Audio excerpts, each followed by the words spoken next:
আজ ঘুরতে ঘুরতে চলে আসলাম মাগুরা রাজবাড়ি, রাজা শ্রীমন্ত রায়ের কাছারি বাড়িতে। দেখুন কত সুন্দর এক বিশাল জায়গা নিয়ে জড়িয়ে এই রাজপ্রাসাদ।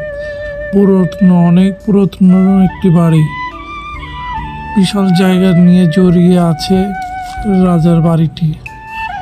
তাকে বলা হয় শ্রীমন্ত রায়ের কাছারি বাড়ি।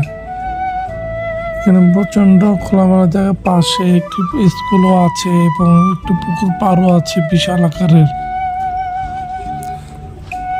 এই বোর্ডটার ভিতরে তার ইতিহাস যাবতীয় যা আছে শুরু থেকে শেষ পর্যন্ত সবকিছু তুলে ধরা হয়েছে, যাতে এতে পড়ে সকলে বুঝতে পারে এটা সম্পূর্ণ ঘটনা।